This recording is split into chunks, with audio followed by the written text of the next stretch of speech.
In this video, I'll be showing you guys on how to download Blender on your iPad. So let's get started.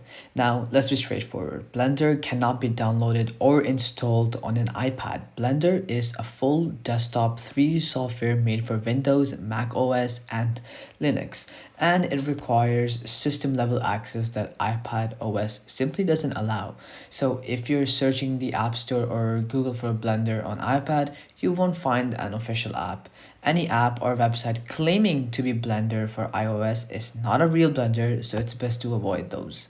Now, that doesn't mean you're completely stuck. If you want to do 3D work on an iPad, and if your goal is 3D modeling on iPad, there are powerful alternatives made specifically for touchscreens. Apps like Nomad, Sculpt, Shop R3D, and UMake are popular options that work smoothly on iPad and are designed for Apple Pencil and gestures. So if you just go ahead onto App Store and even just go ahead and search Blender first of all, you can see several alternatives to Blender that start showing up, such as Shape, 3D CAD modeling, 3D modeling, Design, Mind Model, Nomad Sculpt. Also, all of the popular alternatives will start showing up, and you can go ahead and have a try at these.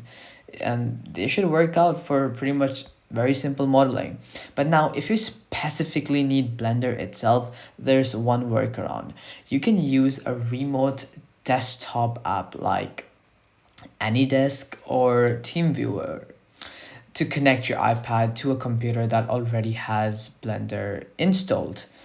Now, how are you gonna go about with this is that you're gonna go ahead and install the remote desktop service on your PC and sign in with your account, and then on your iPad you download the same remote desktop app from the App Store and log in using the same account. So this is how TeamViewer remote control looks like, and this is how AnyDesk looks like. So you want to go ahead and download either of them on your PC where you have Blender, and the same one you want to go ahead and search up here. Let's say if it's AnyDesk, you will search AnyDesk here, and you'll go ahead and download it from here, sign in using the same accounts, and then you're gonna just wait till it connects.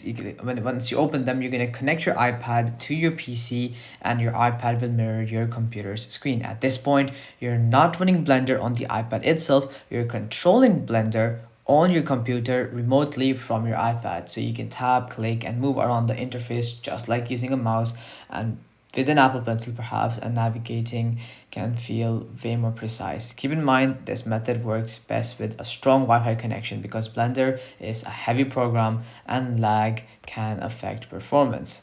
So anyways guys, that'll be for this video. I hope it helps you guys out, and I'll be seeing you guys next time. Peace out.